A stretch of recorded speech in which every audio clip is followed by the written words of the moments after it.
Hello guys, welcome to the class. So ഇന്ന് കാണുന്ന പഴയ യൂക്കാരിയോട്ടിക് സെല്ലിൽ നിന്ന് ഇന്ന് കാണുന്ന യൂക്കാരിയോട്ടിക് സെല്ലിലേക്ക് എങ്ങനെയാണ് പറഞ്ഞത്, അതാണ് പറഞ്ഞത്. ആ ഒരു പ്രോസസ് നമ്മൾ എന്ത് വിളിക്കുന്നത്? Endo symbiosis. Endo symbiosis. Endo എന്ന് പറഞ്ഞാൽ എന്താ? ഇൻസൈഡ് എന്ന അർത്ഥം. സിംബയോസിസ് എന്ന് പറഞ്ഞാൽ ലിവിങ് ടുഗെദർ. ഓക്കെ, അപ്പൊ ഉള്ളിൽ ജീവിക്കുന്നത് എന്നർത്ഥം. ഓക്കെ, അപ്പൊ പഴയ യൂക്കാരിയോട്ടിക് സെല്ല് ഇതായിരുന്നു. ഇതൊരു പഴയ യൂക്കാരിയോട്ടിക് സെല്ലാണ്. ആ പഴയ യൂക്കാരിയോട്ടിക് സെല്ല് ഒരു ദിവസം എന്തിനെ കഴിക്കുന്നു? എയറോബിക് ബാക്ടീരിയനെ കഴിക്കുന്നു. ഈ എയറോബിക് ബാക്ടീരിയക്ക് ഒരു പ്രത്യേകത ഉണ്ട്. ഓക്കെ, ഈ എയറോബിക് ബാക്ടീരിയക്ക് എനർജി ഉണ്ടാക്കാൻ കഴിയും. സ്വന്തമായിട്ട് എനർജി ഉണ്ടാക്കാൻ കഴിയുന്ന ആൾക്കാരാണ്. ഓക്കെ, എയറോബിക് ബാക്ടീരിയക്ക് സ്വന്തമായിട്ട് എന്തുണ്ടാക്കാൻ പറ്റും? എനർജി പ്രൊഡ്യൂസ് ചെയ്യാൻ പറ്റും. സ്വന്തമായിട്ട് എനർജി പ്രൊഡ്യൂസ് ചെയ്യും. ആ സ്വന്തമായിട്ട് എനർജി പ്രൊഡ്യൂസ് ചെയ്യുന്ന എയറോബിക് ബാക്ടീരിയനെ നമ്മുടെ പഴയ യൂക്കാരിയോട്ടിക് സെൽ, ഈ പഴയ യൂക്കാരിയോട്ടിക് സെല്ല് സ്വന്തമായിട്ട് എനർജി ഉണ്ടാക്കുന്ന ബാക്ടീരിയനെ ആര് വിഴുങ്ങുന്നു? നമ്മുടെ യൂക്കാരിയോട്ടിക് സെല്ല് വിഴുങ്ങുന്നു. അങ്ങനെ അതിനെ വിഴുങ്ങിയിട്ട് അതിനെ ഡൈജസ്റ്റ്, അതായത് ഭക്ഷണമാക്കി കഴിക്കുന്നില്ല. അതിനെ ഡൈജസ്റ്റ് ചെയ്തതിന് പകരം അതിന് എന്ത് കൊടുക്കുന്നു അറിയോ?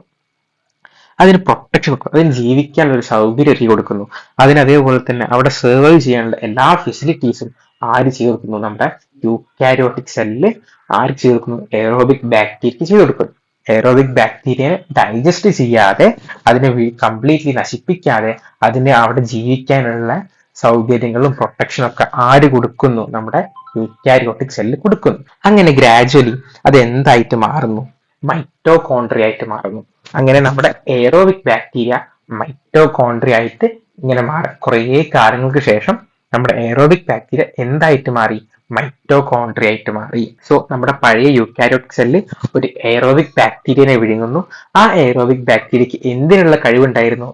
സ്വന്തമായിട്ട് എനർജി ഉണ്ടാക്കാനുള്ള കഴിവ് ആർക്കുണ്ടായിരുന്നു? എയറോബിക് ബാക്ടീരിയ ഉണ്ടായിരുന്നു.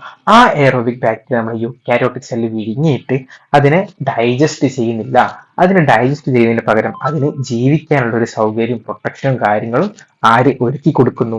നമ്മുടെ യൂക്കാരിയോട്ടിക് സെല്ല് ഒരുക്കി കൊടുക്കുന്നു. അതിനുശേഷം കുറെ കാലങ്ങൾക്ക് ശേഷം നമ്മുടെ എയറോബിക് ബാക്ടീരിയ എവിടെ അറ്റാച്ച് ചെയ്യുന്നു? കംപ്ലീറ്റ്ലി നമ്മുടെ യൂക്കാരിയോട്ടിക് സെല്ലിൽ അറ്റാച്ച് ചെയ്യുന്നു. അങ്ങനെ അത് എന്തായിട്ട് മാറുന്നു? മൈറ്റോകോൺട്രിയ ആയിട്ട് മാറുന്നു. Okay, mitochondria is the power house of the cell. സെല്ലിന്റെ പവർ ഹൗസ് ആണ് ആര്? മൈറ്റോകോൺട്രിയ. ഓക്കെ, സോ അങ്ങനെ ഇതാണ് എയറോബിക് ബാക്ടീരിയ മൈറ്റോകോൺട്രിയ സ്റ്റോറി. ഇനി അടുത്തതാണ് നമ്മുടെ ഒരു ഫോട്ടോസിന്തറ്റിക് ബാക്ടീരിയ ഉണ്ടായിരുന്നു. Okay, photosynthetic bacteria. ഈ ഫോട്ടോസിന്തറ്റിക് ബാക്ടീരിയക്ക് എന്തുണ്ടാക്കാൻ കഴിയും? സ്വന്തമായിട്ട് ഫുഡ് ഉണ്ടാക്കാൻ കഴിയും. ഓക്കെ, എന്ത് ഉപയോഗിച്ചിട്ട്? സൺലൈറ്റ് ഉപയോഗിച്ചിട്ട് സ്വന്തമായിട്ട് ഫുഡ് ഉണ്ടാക്കാൻ കഴിവുള്ള ഒരു ബാക്ടീരിയ ആണ് എന്ത്? Photosynthetic bacteria. ആ ഫോട്ടോസിന്തറ്റിക് ബാക്ടീരിയ നമ്മളെ ആര് കഴിക്കും? നമ്മുടെ യൂക്കാരിയോട്ടിക് സെല്ല്. നമ്മുടെ യൂക്കാരിയോട്ടിക് സെല്ല് ഫോട്ടോസിന്തറ്റിക് ബാക്ടീരിയ എന്ന് പറഞ്ഞാൽ സ്വന്തമായിട്ട് ഫുഡ് പ്രിപ്പയർ ചെയ്യാൻ കഴിയുന്ന ബാക്ടീരിയ ആണ് എന്ത്? Photosynthetic bacteria.